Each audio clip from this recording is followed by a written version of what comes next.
All right, well, let's jump in here. We've got just what, three more pages, I think, four more, no, three more pages in this book, and then we'll switch over to the other book on Ma.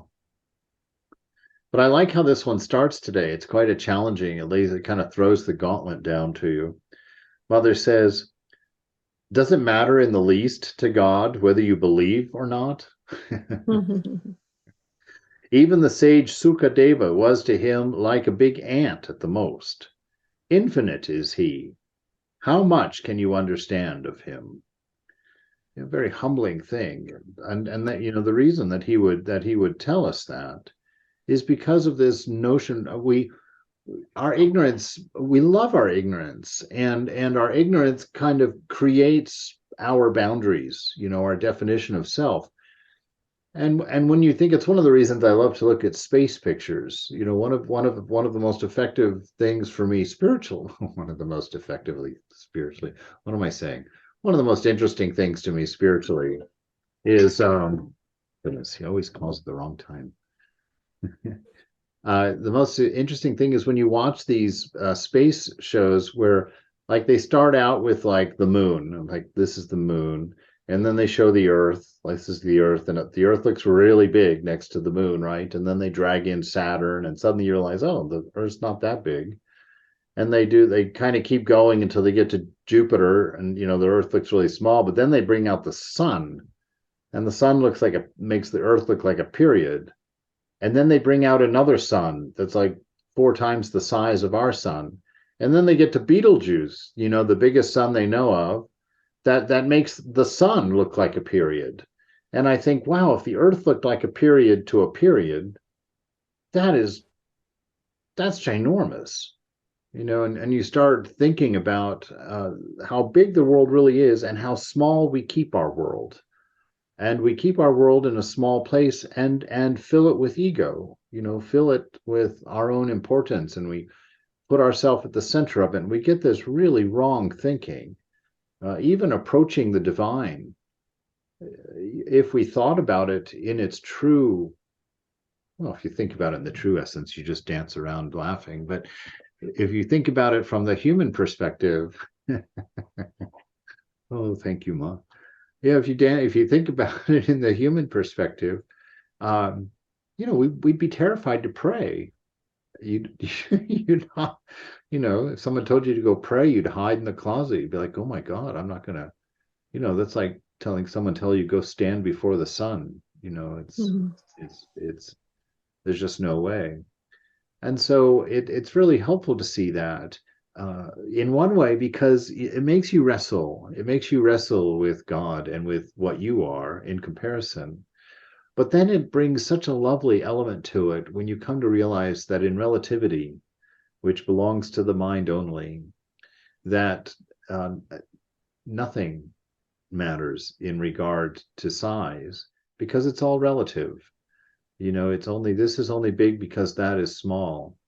And then when you begin to understand or think or notice that it's just thinking, that this is a dream, and that all of this fits between your ears, that you can put Betelgeuse and all the stars between your ears and still have room, that it's just a play. It's a magic trick by a lovable, delightful, uh, peace-loving God. And we're so lucky for that. We're so lucky for that. Imagine if he had moods. Imagine if you could actually, anger him. It's absurd in the Old Testament when God gets angry, so he throws up a storm or something. Forget that. He could just slam two planets together and it's finished. And that wouldn't even take thinking for him, that he could do that accidentally. He could he could he could turn around and bump it with his elbow and it'd be over. So it's really a matter of growing up in that and knowing how much evidence God gives us of his gentle and beautiful nature of what it is to be love itself.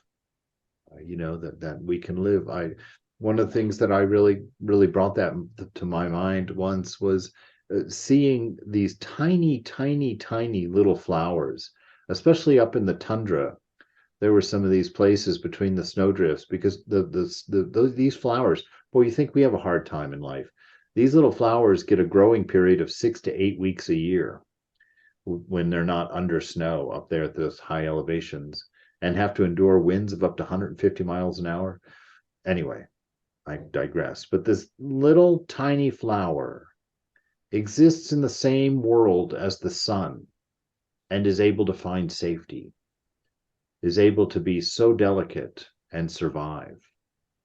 And I think about that and I think that is just amazing that God can work on the scale of like, the pillars of creation, the things that they always photograph that's some billion light years away or some meaningless number that just means really far. And these things are just huge, gorgeous, amazing things. And we, from the beginning of time, I'm talking about things I know nothing about, the beginning of time until now, nobody has seen them. God did that beautiful thing, has done that beautiful thing over a scale of billions of years. For what? There was no one to see it, no one to appreciate it, no one to stand in front of it and say, "Ooh, cool." And we look at it and it's like, "Oh yeah, that's nice." And we turn the page. Next. And it just shows you how God delights in God just for the sake of being God. And it's such a lesson in life for us that we delight in life just for life itself. This notion of being, Ananda is beautiful, Chit is beautiful, but this being is the biggest mystery to me, the most fun. That this moment, this existence, this gift of existence, is the most profound of all. It's the one that's most amazing to sit and contemplate, to try and figure out what does it mean to exist. Something so fundamental, the ultimate fundamental, and yet we can't even grasp that notion of what does it mean to exist. I tie it to thinking, but I spent 7 months last year trying to figure out what a thought was, and gave up, realizing it's probably one of those things I'll never know, at least with the mind. And so, this is what Mother's saying here. Does it matter in the least? We make things matter so much to ourselves and to God, and it's just not that way. Pray to God with tears in your eyes whenever you want illumination or find yourself faced with any doubt or difficulty. When you begin to see things as they are, that's the natural thing to do. That sorrow, when you think about the pain of our ignorance, yeah. When we think about that and how much suffering everybody's going through, all the challenge of it. I remember one of the most beautiful moments so far in my life. I love saying things like that. I always say them and I'm like, "You nut, what do you know about the most beautiful thing in your life?" But one of the most beautiful things that I have experienced was in New York City. I went there with the devotee for a weekend, just about 3 or 4 years ago, 5 years ago, somewhere back there.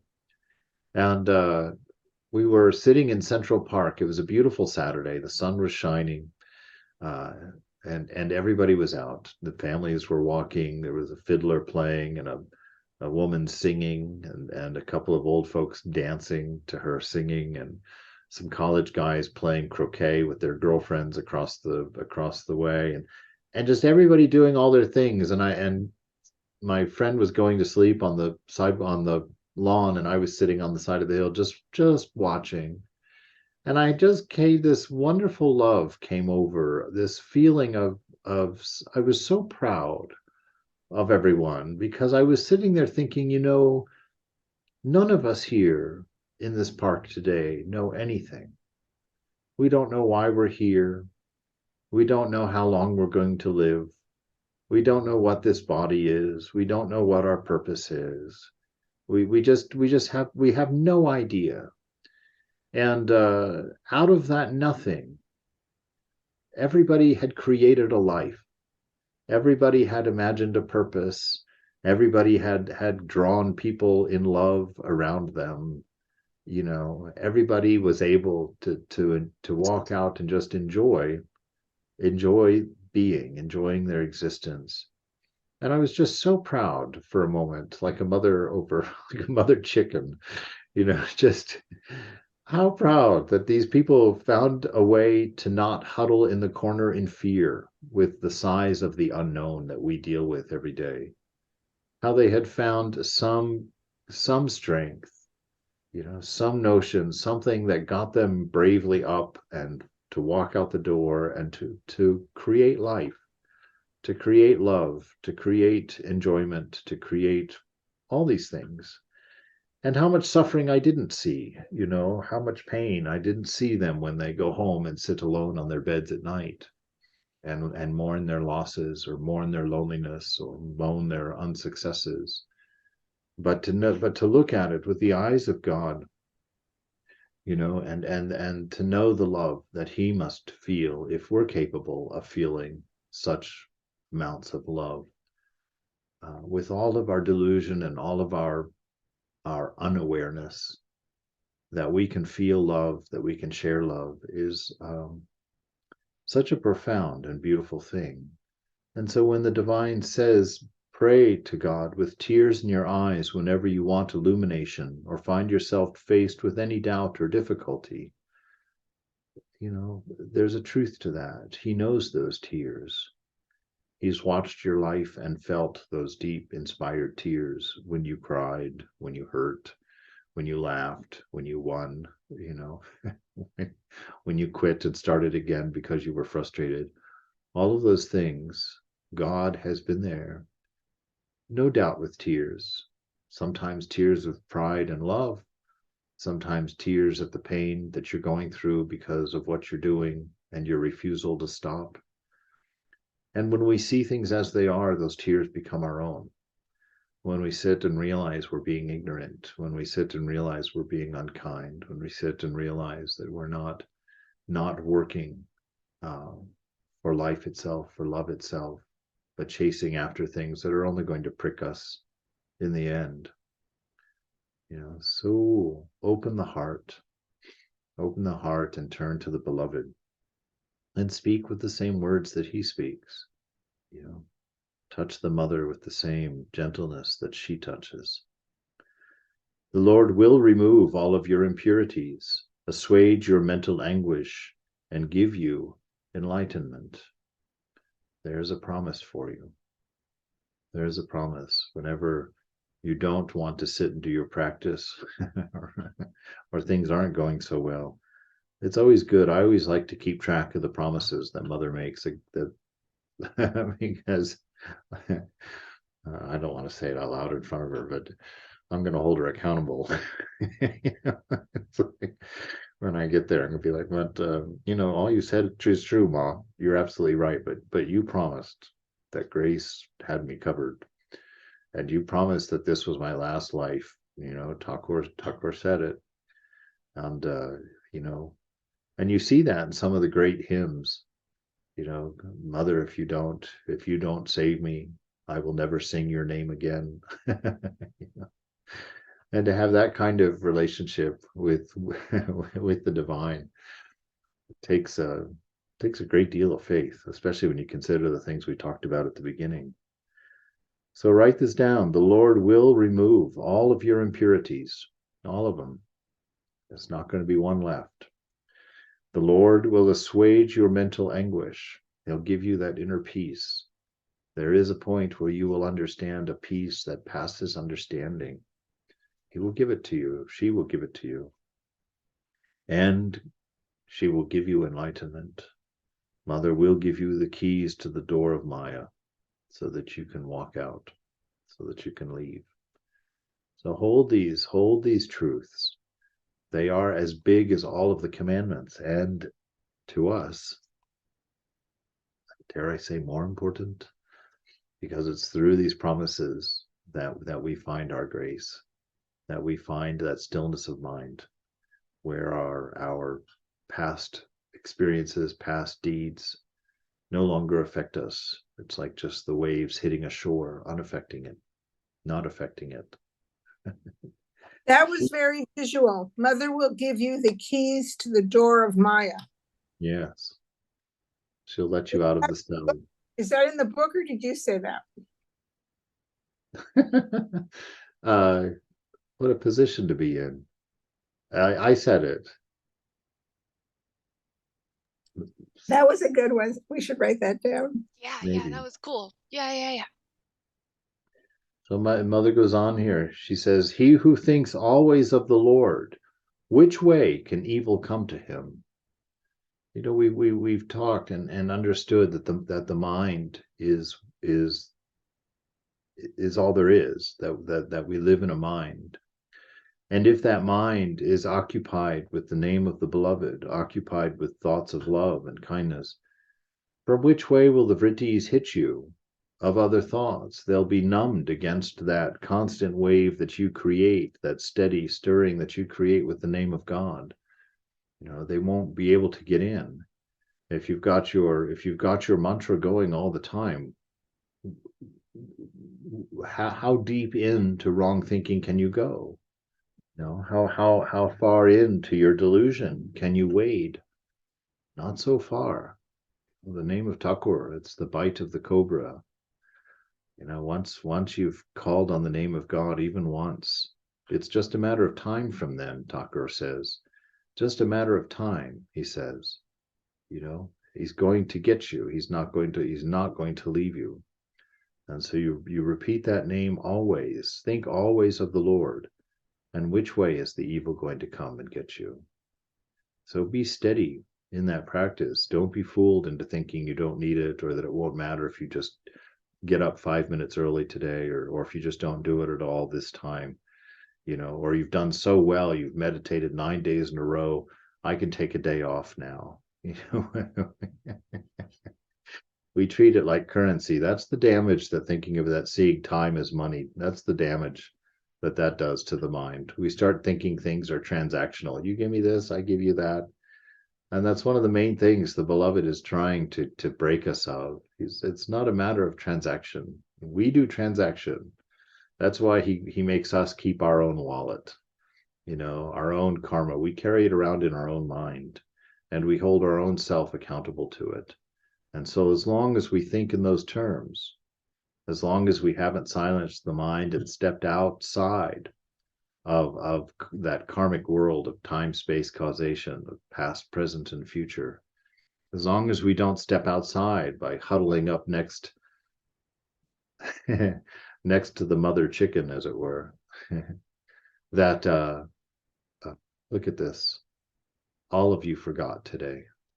All of you. I'm so deeply ashamed. Oh, the pin. So think of the beloved always, and how can harm come to you? You know, crowd your mind with the thought of love. It brings stillness. That's where the magic lies. You know, Thakur is the Kali, the slayer of demons. Really, what she's doing is calming the mind, because it's the demons, your demons of me and mine, that stir it all up through lust and greed and anger and jealousy and desire and pain. So all of that might and terror of Kali is actually, she's the anti-terror. She's the one that stills the ocean for you. She's the one that stills the vrittis. And in that stillness, you're free. That stillness is pure grace. None of your past karmas can touch you. You know, so if they don't get stilled all the way, then you just get a pinprick instead of a sword thrust, you know. She says, open your grief-stricken heart to the Lord. You know, sit in prayer and just open up. You don't even have to say anything. Just open that pain and let it out. Let it show. You know, you don't even have to go through the pain of giving it words to say it out loud. You just open the heart and just sense love move in there, to feel it, to heal it. you know, to touch it and to let you know of the grace of the divine, to remind you that you are the child of the beloved. The universe has put you up from its own womb. Weep and sincerely pray, O Lord, draw me toward you. Give me peace of mind. By doing so constantly, you will gradually attain peace of mind. There's another promise direct from Mother. She's not putting any limits on it. She's just saying, pray to the Mother sincerely, earnestly. You know, and if you can't pray sincerely and earnestly, then pray for sincerity and earnestness. You know, it's like you're never alone. It doesn't matter how horrible your ego has convinced you that you are. It doesn't matter whether you've been foolish enough to think of yourself as an evil person or as a weak person or as a bad person. You know, that we can be foolish enough to do that at times. But even in those most foolish times, you have a prayer, even if it's just a cry for help, just a cry, you know, a whimper. You don't even have the faith to pray. You just glance for a moment at the Mother and whimper. That's enough. That's all. Mother will come. She will see any tiny smidgen of sincerity that's in the prayer, and she'll ignore all the rest and answer that prayer. So just pray, just turn in that direction. Just a simple whimper in the direction of your beloved Ma. She will give you that peace of mind. It's her promise to you. By doing so constantly, you will gradually attain peace of mind. One who makes a habit of prayer will easily overcome all difficulties and remain calm and unruffled in the midst of the trials of life. She's just filling it with one promise after another here. One who makes a habit of prayer, how difficult would that be? You know, making a habit of prayer. What an easy thing. Just even your meditation is your prayer. I mean, everything that you do is a prayer. You don't even have to do anything. You just have to think about the Mother while you're doing it, and it becomes a prayer. If you're going to work, that's a prayer for money and for a refuge. You know, if you turn on the television, that's presumably a prayer for peace of mind or some escape from your struggles or your boredom, or God forbid boredom, but your boredom or whatever it might be. Everything that you do is a prayer. So if you just become aware of what you're doing, you're creating a habit of prayer in a wonderful way, because every action, every thought, every movement is a prayer to the beloved. And that's the power of you. It is the power that Mother's given you, because if you can focus that prayer, you know, if you can focus that prayer, that's why in the scripture, in the Christian scripture, it says, you know, love the Lord your God with all of your heart, all of your mind, all of your strength, you know, and he will give you rest. It's how do you do that? How do you focus all of that? It's just a matter of realizing that is the only thing you've ever prayed for. You thought you were praying for money. You thought you were praying for success. You thought you were praying for your kids. The only thing you're praying for in all of that is realization. Because praying for money is a prayer for power, a prayer for security. You know, a prayer for pleasure is a prayer for peace, you know, a fulfillment, a fullness. A prayer for your children is just a prayer for unity, you know, oneness, where we don't have to worry and don't be afraid and don't have to, you know, fill ourselves with concern for things. You know, to pray for their future is to pray for your immortality. And so to see this, to understand how that everything that you want in life, all of your desires, that if you're able to make a habit of prayer, which means to be conscious about what you're doing, Mother will show you the nature of all of your prayer, and you'll be able to gather them all together, your whole life together, and hand that to the Mother as your prayer with your whole heart, your whole strength, your whole mind. And she makes this promise that you will easily overcome all difficulties, that you will remain calm and unruffled in the midst of the trials of life, because you'll know their nature. Trials of life are only to the body and mind. The Gita says that the soul is safe from all of it. It can't be burned, it can't be wetted, it can't be cut. You live beyond all of it. And if you can come to that notion, which will come to you quite naturally, if you become aware of the moment, if you become aware of your true prayers, what you're really up to. And when you become aware of what you're really up to, you realize that you don't have to do that for it. You don't get confused, and you stop. You just naturally stop running after objects, running after things that are really prayer for something very different than objects. They're very different. That's what when Hafiz says in one of his poems, he says, "My beloved, every prayer, every desire of this body is holy." And he says it 3 times. Every prayer, every desire of your body is holy. Every desire of your body is holy. He's not saying that lust is holy or that greed is holy. What he's saying is that which you are seeking for in lust is a holy prayer, because you're asking for unity. You're asking for acceptance. You're asking for love. In your greed, that prayer is holy when you know what you're asking for. When you're looking for greed, you're looking for contentment, you're looking for security, you're looking for assurance that the future will be okay. You're all of those things. Or you're looking for name and fame.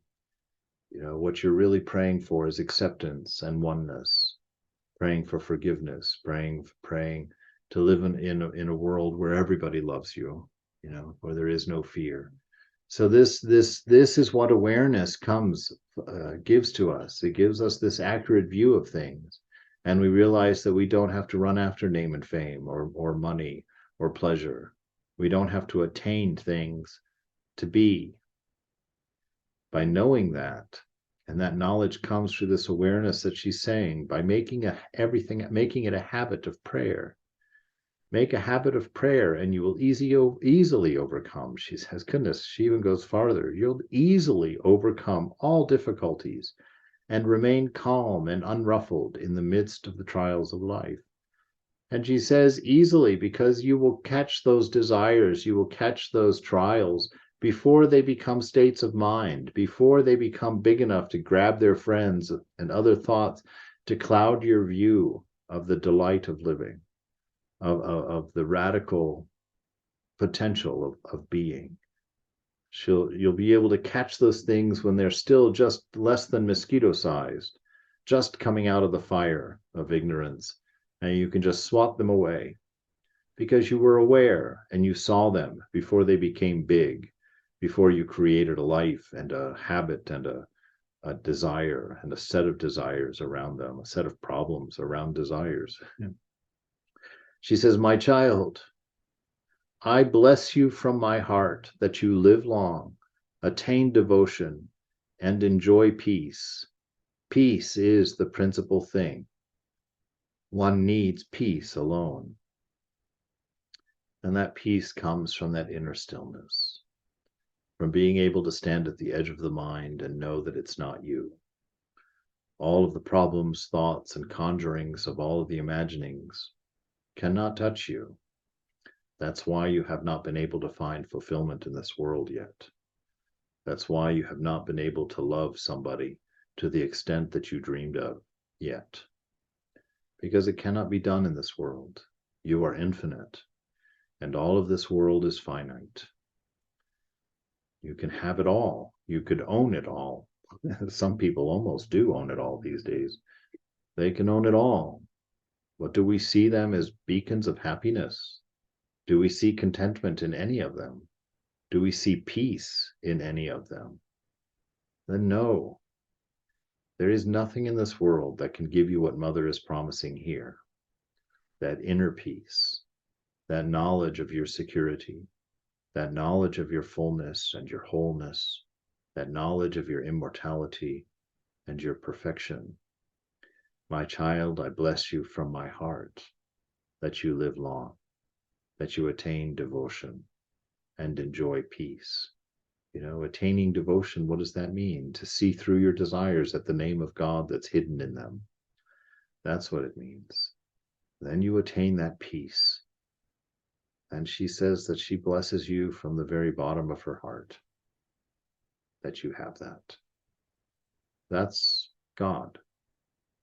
That's the beloved, the divine. There's no malice there. There's no concern there. He's not there to punish and to be mean and to take and to cajole you, to control you. This is the prayer of God for you. Certainly you will have doubts.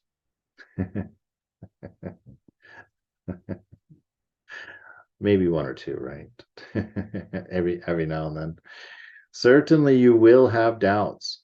There will be questionings, and faith will return again. That is how faith is established. Just keeps coming back. That's everything in this world is a cycle.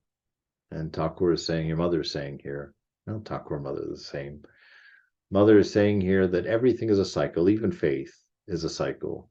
Your ups and downs in spiritual life, it's a cycle. Everything goes round in circles.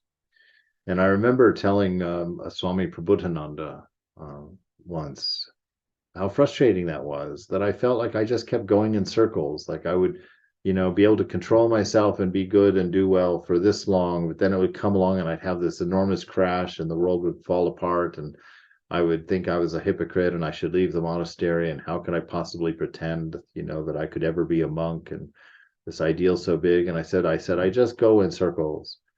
And I remember Swami Prabhupada looked at me with those wonderful eyes, and he just looked at me. Yes, it is true. So you, which is not what you want to hear, that, yeah, you're just going in circles. But then he waits, until the dramatic point is made. He says, yes, it's true. But you see, it's because you're looking directly at it that it looks like it's going in circles. He said, if you were to look at it from the side, you would see that it's like a spring. With every circle, you're just a little bit farther ahead than you were in the last circle. And so you spiral through these circles toward perfection, one little lesson at a time. As you begin to resign, you begin to surrender, you begin to know the love of God, and you're willing just a little bit more to place it in the hands of faith and grace and love. And each time you're a little bit closer to the Lord. So yes, indeed, every day passes and the night comes and it just looks, you're just going through a cycle. I get out of bed, I live my day, I go to bed. I get out of bed, I go to bed. I take my shower, I get dirty. I take my shower, I get dirty. Round and round and round, everything goes. The sun, the moon, everything goes in circles. Vivekananda says it's because that's the only way to represent infinity in the finite. That's why God makes everything go in circles. It's the only way he can manifest himself as infinite in a finite world. And so electrons go around atoms, and objects go around the planets, and the planets go around the sun, and the sun goes around the black holes and the galaxies. And presumably the galaxies are going around something, who knows. But everything goes in circles to demonstrate the infinity of the beloved.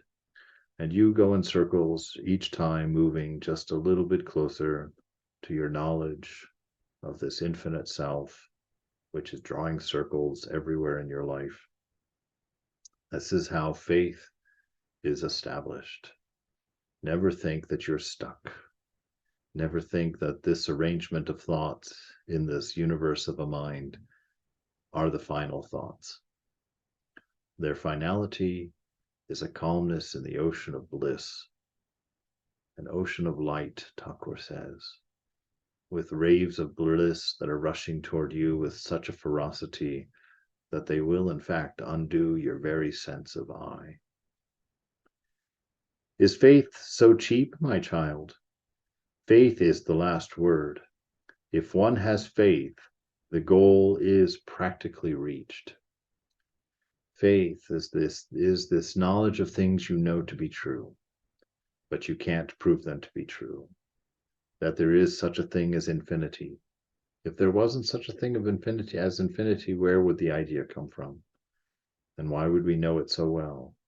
The idea of immortality, faith in immortality, faith in an unconditioned love, faith in perfection, faith in all these things that cannot be demonstrated to us in this finite world. They cannot be there. So how is it that we know of them? How is it that they can bring tears to our eyes? How is it that we can feel their truth? Faith is not things that are just believed blindly because of naivete. Faith is this knowledge of things that you brought into the world with you because they're your nature, even though they cannot be manifested in the material world, because the material world has to live its cycles, its circles. You are the only thing that does not exist in circles. You are the container of it all. If one has faith, just that acceptance of your immortality, just that acceptance of an unconditioned love, that's enough. just those two things, just one of those things. Forget the faith in immortality. Just have faith in an unconditioned love, in the existence of such a thing. That faith alone is enough. That will be an infection that will spread through your whole self. To know a love that's unconditioned, that it exists, that there is such a thing, such a high and beautiful thing. To know that. That is how this enlightenment is practically reached. Does one get faith by mere studying of books? This is an interesting one. Too much reading creates confusion. The master used to say that one should learn from the scriptures that God alone is real and the world is illusory. That's all the scriptures say. That's all there is in there. Tucker says, Gita, Gita, Gita, Tagi, Tagi, Tagi, there's nothing there. This world is unreal. And so if it changes, let it have its place, but that place is not importance. That place is not primary. If it changes, know that it can be discarded. Know that it will be discarded.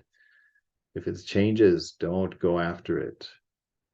The only thing we want is that which is not changing, because in that unchanging self lies all of these things that we have to have faith in when we believe ourselves to be changing.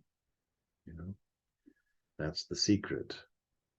When you finally step your identity out of this changing world, when you cease the attachments to this changing world, when you stop loving your ignorance, you'll find that place within you where everything is still, everything is quiet. Though the mind may rage over there, you are over here.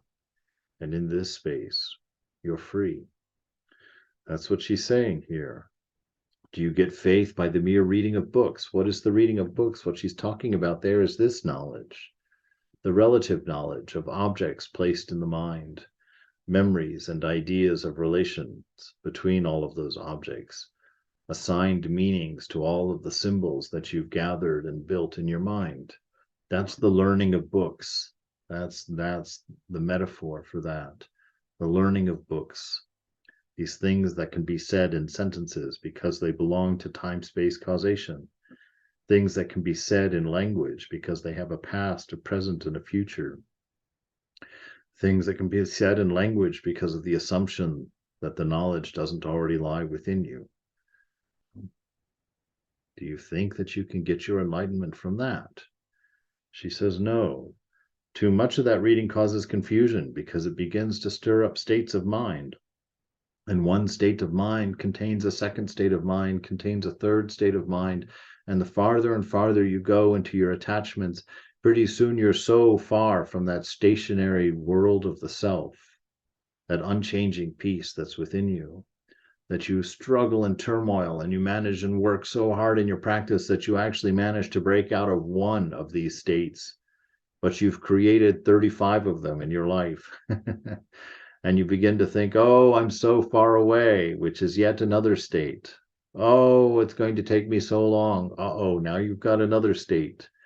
a belief about a false statement. You are ever free and ever pure and ever beloved. Let go of the nonsense. Let go of the changing. Hold your root in your insistence. I am free even in this moment. I am enlightened even in this moment. All of the rest of the doubt and the fears and the misunderstandings belong to mind alone. So she's saying, God alone is real. Everything else is illusory. And the more attached you are to things, the more real they seem. And so if you're looking around saying, how can this be unreal? Know that the disease is chronic. And it's time to cry out, to get a whimper through that field somehow to your Divine Mother. Why do people argue? Even the wisest of men have not found God through argument. Is God a subject for argument? Is God a subject? that's the question there. That's the thing that's so fun. Well, I find it fun, I guess, in a way. I also find it terribly frustrating. This notion that this truth lies not even close. I mean, it's as close as your neck, he says, but it's even, I mean, it's more than that, because it's everything. You know, to sit there and frustrate in meditation and try to become aware of awareness, become aware of the awareness that is aware of your thoughts. To sit and do that, it should be a very simple thing, because everything is pointing at it, everything. And you sit there, and it's funny how just to watch this mind, the ego, constantly try and teach you, you know, while you're sitting there trying to be quiet. It's constantly pointing out, oh yeah, well, you know, just breathe. Listen, feel your breath. Oh, hear those bells. Oh yes, that's good. Hear the bells. So you start hearing all these things, and but you're always thinking about the other things.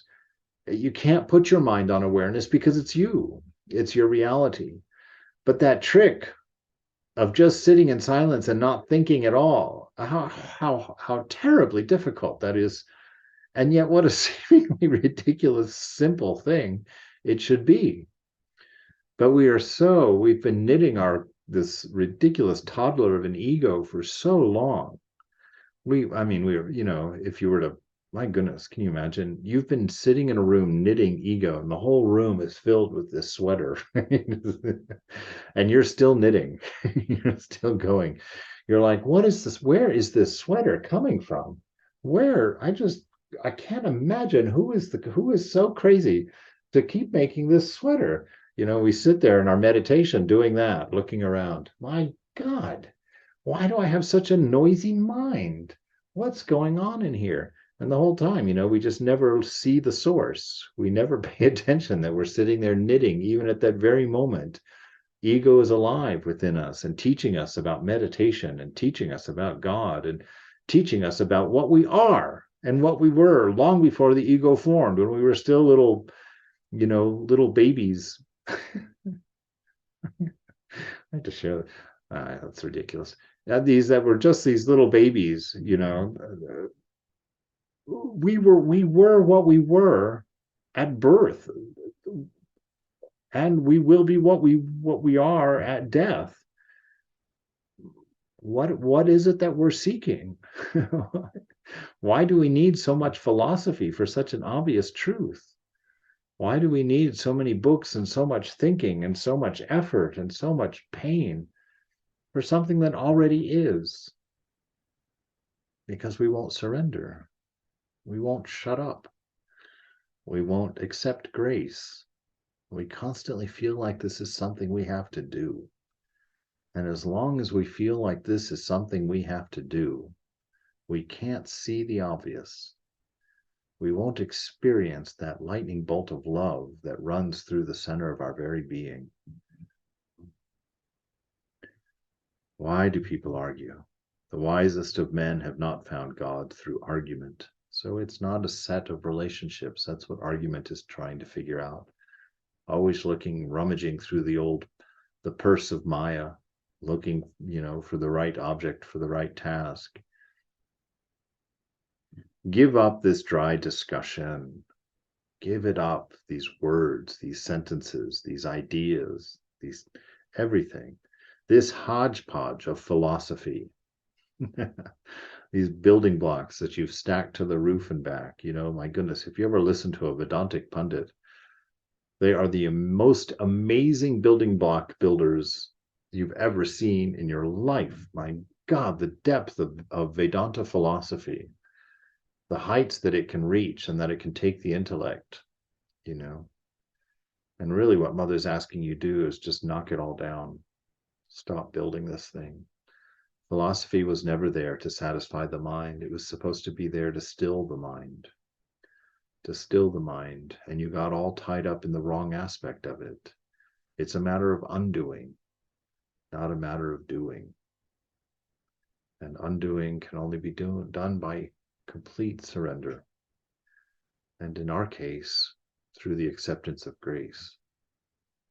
That's the only way, because the arguments we've built for ourselves that define ourselves forbid us from letting go. We're responsible. It's hard. And the stories we tell ourselves are the stories we have to live.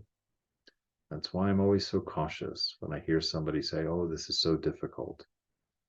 No, you won't find a sage that says it's difficult. They all say it's very easy. And so stop it with the stories. Oh, I'm such a bad person. Oh, I'll never get there in this life. Oh, it's going to take 10 lifetimes for me. Where's the faith in that, goober? Stop it.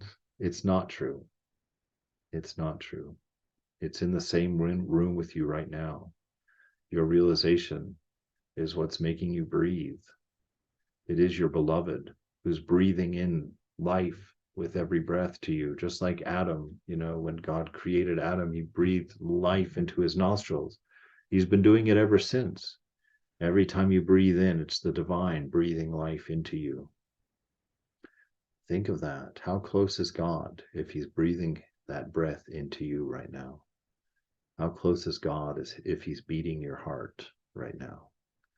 How close is this divine? If it's the very stillness at the center of your being. Give up this dry discussion, this hodgepodge of philosophy. Who has been able to know God by reasoning? Even sages like Sukha and Vyasa are at best like big ants trying to carry away a few grains of sugar from a very large heap. Right? Whatever you can manage to catch in philosophy is a grain of sugar from a heap, a ridiculously sized heap. Give it up. It doesn't lie in books. It doesn't lie in those things. It lies in the stillness within. It lies when you look at nothing and become aware of everything. Disciple, how can one stop reasoning? Mother, reasoning does not disappear as long as one has not attained to perfect knowledge, right? As long as you have not touched the stillness, as long as you've not touched the silent, reasoning doesn't stop. Because once you put that first reason in there, it just keeps going. It's like that old car. My dad used to have this old red Chevy convertible. The thing had a big everything, just big everything, and it floated like I can't even describe it. Just floated. I hated that car. But whenever you would turn that car off, that engine would just kind of keep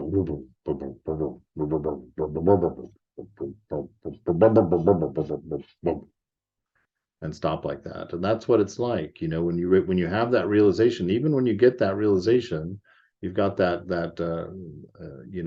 karma that keeps going. It keeps running on. Reasoning does not disappear as long as one has not attained to perfect knowledge. But perfect knowledge, to attain perfect knowledge is to take everything off. It's not to keep building and try and climb to the top. There is no top. When you get up there, you'll start building higher, thinking that you've still got somewhere to go. Something else has to be done. It's undoing. It's accepting the fact of isness.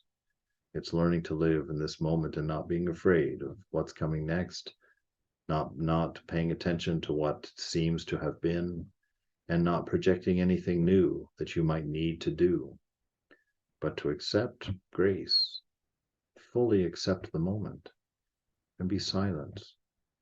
Stop insisting on your existence, and know that you are existence itself. Disciple, all I want to know is whether there is anyone whom I may call my own. Mother, yes, such a one exists. He himself has become our father and our mother. He himself brings us up as our parents. It is he alone who looks after us. Otherwise, where were you and where are you now? Your parents brought you up, but at last you realized that you did not belong to them. You don't belong to anything. You are your very own. To belong even to your parents is to be enslaved in a form. Anytime that we're in causation, we cannot be free. Anytime we have an if-then in our mind, if I have a great meditation, then I realize God. That's an if-then. If you have an if-then, you are not free. You cannot find freedom in conditions. It can't be found. So sit down and let them all go. Stop thinking that if something, then something. Freedom is yours.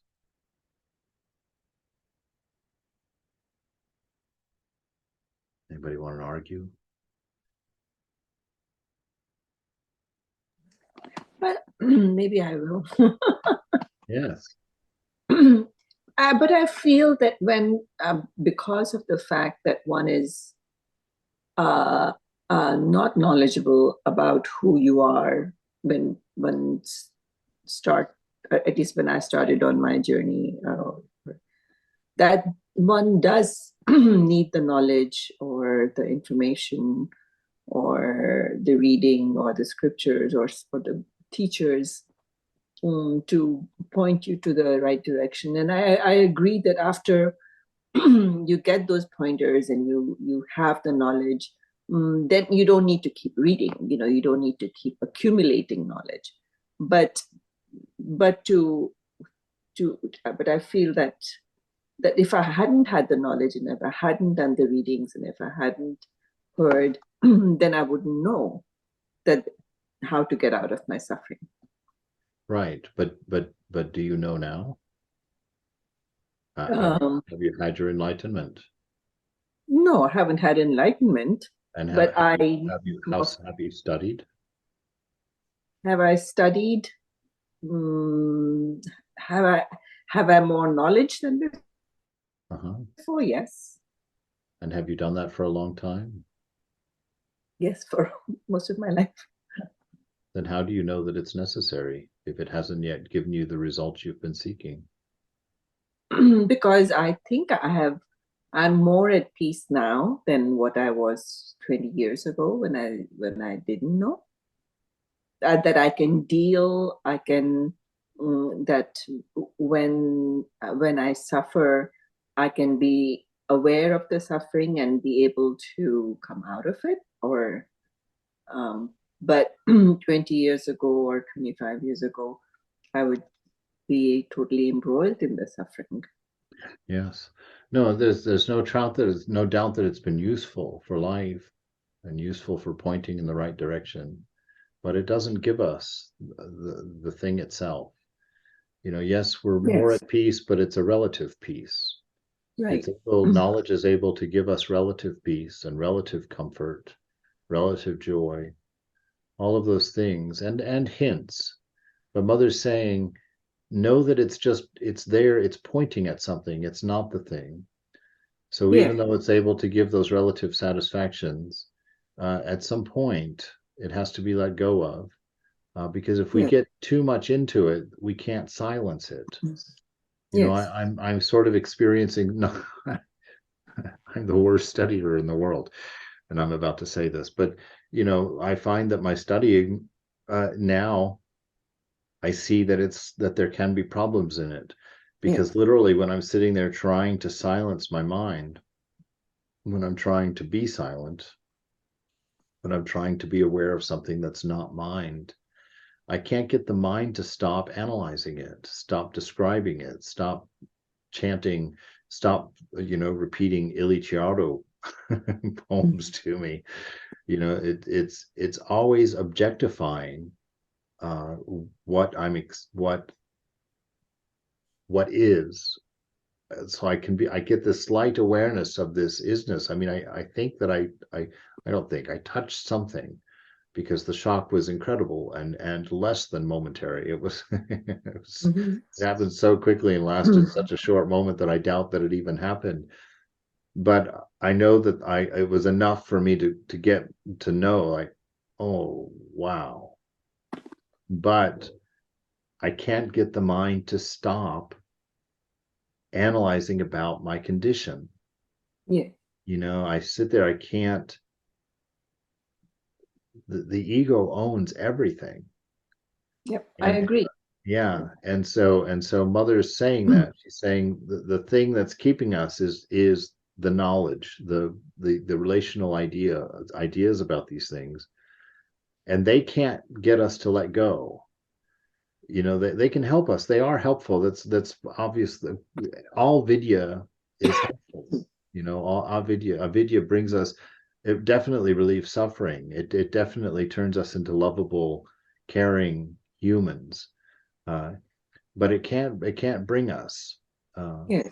And so it's not that I'm saying throw it all away. I'm saying enjoy it, but know its place. They've already told you everything you need to know. God alone is real. Anything that changes is unreal. That's the message. That's what they're saying. That's all you needed to know. And so all we have to do now is, of course, if I say this, I just become another teaching, but to say to all we have to do now is find the unchanging. But the trick is that knowledge has taught us to find things by objectifying them, by putting them in front of us and studying them and looking at them. But the sum of that knowledge is trying to tell you, don't pay attention to the things in front of you. They're unreal because they will always be changing. Pay attention to what's behind thinking, what's behind your quest, what's looking. And that is so difficult because it can't be objectified, and we don't know any other way of knowing something than to objectify it and study it and arrange it and know it. But this knowing is isness. And the books can't say that, because they will always be in front of you, and everything that they say and everything that they teach you will be put in front of you, will be an object in front of you.